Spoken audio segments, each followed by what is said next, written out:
Russia एक ऐसा देश जिसने हर जरूरत की घड़ी में भारत की मदद की, लेकिन एक ऐसा दौर भी था जब आधी दुनिया ने भारत को हर तरफ से घेर लिया था। जब भारत उस युद्ध में अकेला सबसे भिड़ जाने के लिए खड़ा था, तब रशिया ही था जो भारत के लिए आधी दुनिया से लड़ गया। नमस्कार, मैं हूं सैवी और आप देख रहे हैं ऑफबीट हिंदी। आइए आज जानते हैं उस युद्ध की पूरी कहानी जो रशिया और इंडिया की दोस्ती की मिसाल बन गया। अगर आप चैनल पर नए हैं तो चैनल को सब्सक्राइब करके उस बेल आइकन को जरूर प्रेस कर दें।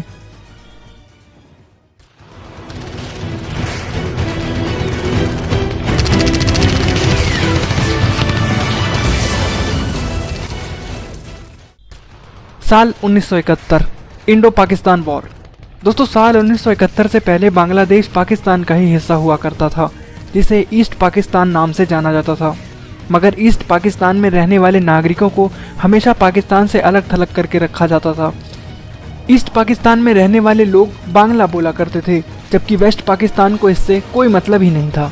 ऐसे में पाकिस्तान की सरकार में हमेशा वेस्ट पाकिस्तान का ही बोलबाला रहा, जिससे ईस्ट पाकिस्तान को जरूरी डेवलपमेंट नहीं मिल पाया। इसी के चलते अब ईस्ट पाकिस्तान के लोग वेस्ट पाकिस्तान से नफरत करने लगे और वहाँ अलगाव की राजनीति ने जोर पकड़ लिया, जो धीरे धीरे भयानक रूप ले रही थी, जिसकी वजह से वेस्ट पाकिस्तान ने ईस्ट पाकिस्तान के लोगों पर बल प्रयोग कर उनका मुंह बंद करने शुरू कर दिए।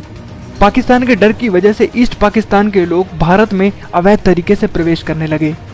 धीरे धीरे कई सारे ईस्ट पाकिस्तानी भारत में प्रवेश कर गए, जिससे भारत की मुश्किलें और बढ़ गईं। इन हालातों पर गंभीरता बरतते हुए तत्कालीन प्रधानमंत्री इंदिरा गांधी ने अमेरिकी राष्ट्रपति रिचर्ड निक्सन को इस बारे में जानकारी दी कि पूर्वी पाकिस्तान में हालात बदतर हो रहे हैं और वहां से लोग भागकर भारत में आ रहे हैं। निक्सन को इस बात की भनक लग चुकी थी कि भारत पाकिस्तान के खिलाफ जंग छेड़ने की तैयारी में है। दरअसल अमेरिका पाकिस्तान के साथ सेंटो और सिएटो संधि के तहत जुड़ा हुआ था। अमेरिका को डर था कि अगर युद्ध हुआ और भारत जीत गया तो उनके समर्थन से एशिया में सोवियत संघ का विस्तार और बढ़ जाएगा। 28 मार्च 1971 को अमेरिकी secretary of state will Roger को पाकिस्तान से एक खत आया, जिसमें लिखा था कि हमारी सरकार देश में पूर्वी हिस्से में फैली असंतुलन की स्थिति को काबू करने में पूरी तरह से फेल हो गई है। ऐसे में अब अमेरिका को यकीन हो गया था कि जंग तय है, इसलिए उसने चीन, यूके और बाकी देशों को भी इसमें शामिल करने की योजना बना ली। इसके लिए उन्होंने पाकिस्तान के जरिए चीन और बाकी देशों को संदेश पहुंचाया, लेकिन भारत इस बात से बेखबर था कि अमेरिका इस मुद्दे पर भारत को घेरना चाहता है। इससे बेखबर प्रधानमंत्री इंदिरा गांधी पूर्वी पाकिस्तान के बंगाली लोगों की स्थिति को सुधारने की आस लेकर अमेरिकी राष्ट्रपति निक्सन के पास पहुंची। उन्होंने निक्सन को बंगालियों के हालातों के बारे में बताया और इस स्थिति में हस्तक्षेप करने की गुजारिश की, लेकिन निक्सन ने उन्हें किसी भी तरह की मदद देने से इनकार कर दिया, क्योंकि अमेरिका भी ये नहीं चाहता था कि भारत किसी भी हालत में पाकिस्तान से जीते। ऐसे में अब भारत के पास युद्ध ही एकमात्र रास्ता रह गया था। खतरनाक होती स्थिति के बीच भारत ने अपनी पूर्वी सीमा पर बंगाल की खाड़ी में अपने लड़ाकू जहाज तैनात कर दिए। हालांकि जब तक भारत की ओर से पहला वार किया जाता, तब तक 3 दिसंबर की रात को पाकिस्तान की ओर से भारत पर हमला कर दिया गया। भारत को इस बात का अंदाजा था, इसलिए भारत पहले ही तैयार बैठा था और इसी के साथ भारत ने भी युद्ध का आगाज कर दिया। जब अमेरिका को इस बात का पता चला तो वो घबरा गया और उसने पाकिस्तान का साथ देने के लिए अपना लड़ाकू जहाज USS एंटरप्राइज बंगाल की खाड़ी के लिए रवाना कर दिया। अमेरिका ने सोचा कि वो अपने लड़ाकू जहाजों के दम पर भारत को आत्मसमर्पण के लिए धमका देगा। 10 दिसंबर को भारतीय खुफिया एजेंसी ने राष्ट्रपति निक्सन द्वारा सेक्रेटरी किसिंगर को भेजा गया एक संदेश पकड़ा। इसमें निक्सन ने कहा कि उनका 75,000 ton nuclear power aircraft USS Enterprise अपने निर्धारित स्थान पर पहुंच गया है। खबर मिलते ही भारतीय नौसेना ने भी जवाब में अपने लड़ाकू जहाज विक्रांत को मैदान में उतार दिया। अब USS एंटरप्राइज और भारत के बीच विक्रांत चट्टान बनकर खड़ा था। इसी बीच सोवियत खुफिया एजेंसी से एक और खबर आई कि ब्रिटिश लड़ाकू जहाज ईगल भारतीय महाद्वीप की ओर बढ़ रहा है। इसी के साथ ये भी पता चला कि अमेरिका, यूके और चीन ही नहीं बल्कि कई और देशों के जहाज भी भारत की तरफ बढ़ रहे थे, जैसे सऊदी, जॉर्डन और इटली।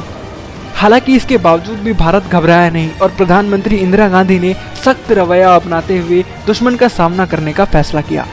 इस दौरान इंदिरा गांधी ने इंडो सोवियत संधि के तहत रूस से मदद मांगी और इसी के साथ रूस भी बिना किसी झिझक अकेले आधी दुनिया से भिड़ने निकल पड़ा।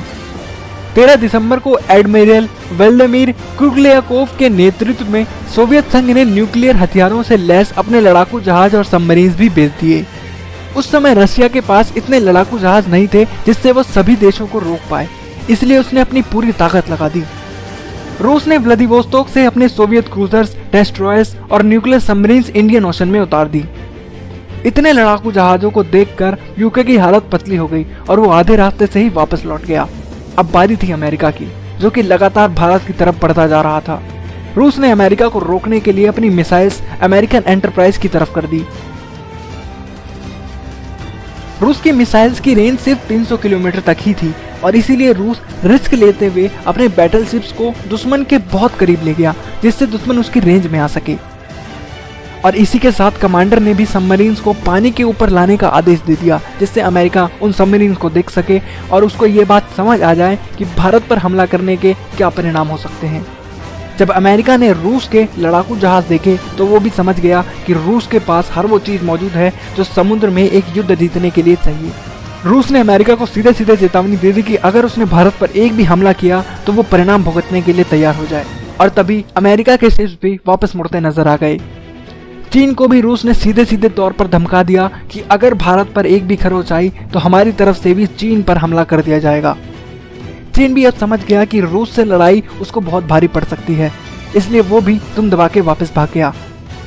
समुद्र में मौजूद भारी मात्रा में लड़ाकू विमानों ने बाकी देशों को भी वापस जाने पर मजबूर कर दिया और फिर धीरे धीरे सभी देशों के बैटलशिप्स उल्टे पांव चल दिए। इस तरह से रूस ने भारत की मदद तब की जब उसे आधी दुनिया ने घेर लिया था और इसी के साथ भारत उन ईस्ट पाकिस्तान के लोगों को भी आजाद कराने की तरफ बढ़ रहा था जिन पर पाकिस्तान ने इतने जुल्म करे थे। इस बीच प्रधानमंत्री इंदिरा गांधी ने एक नया दस्तावेज पारित किया और पूर्वी पाकिस्तान को अलग देश बनाने की अपनी योजना को आगे बढ़ाया। भारतीय सेना ने पूरी ताकत से हमला किया और लाहौर के रास्ते पाकिस्तान में दाखिल हो गए। पाकिस्तान सेना का क्षेत्रीय रक्षण भारतीय सेना के सामने कमजोर पड़ रहा था। इसे देखते हुए आखिरकार 14 दिसंबर को पाकिस्तान आर्मी के जनरल ए.के. नियाजी ने ढाका में मौजूद अमेरिकी उच्चायुक्त से कहा कि वो आत्मसमर्पण करना चाहते हैं, जिसके बाद ये बात वॉशिंगटन पहुंची और फिर वहां से नई दिल्ली में ये खबर आई। इसके बाद भारतीय सेना को आगे बढ़ने से रोक दिया गया। पाकिस्तान ने भारत के आगे आत्मसमर्पण कर दिया। भारत और पाकिस्तान के बीच आपसी सहमति के साथ पूर्वी पाकिस्तान को अलग देश घोषित कर दिया गया, जिसे बांग्लादेश नाम दिया गया, जहां पर आज भी बंगाली लोग खुशी से रहते हैं। ये भारतीय इतिहास का एक अहम लम्हा था, क्योंकि भारत ने सिर्फ पाकिस्तान पर जीत हासिल नहीं की थी, बल्कि अमेरिका, चीन, ब्रिटेन और बाकी देशों को भी अपनी ताकत का एक नमूना दिखाया था और ये भी संदेश दिया था कि तुम सब मिलकर भी भारत का कुछ नहीं बिगाड़ सकते। तो दोस्तों, आपको ये वीडियो कैसी लगी कमेंट करके जरूर बताएं और अगर आप चैनल पर नए हैं तो चैनल को सब्सक्राइब करके उस बेल आइकन को जरूर प्रेस कर दें, जिससे आपको ऐसी इंटरेस्टिंग वीडियोस मिलती रहें। मैं मिलूंगा आपसे एक और ऐसी ही वीडियो के साथ। धन्यवाद।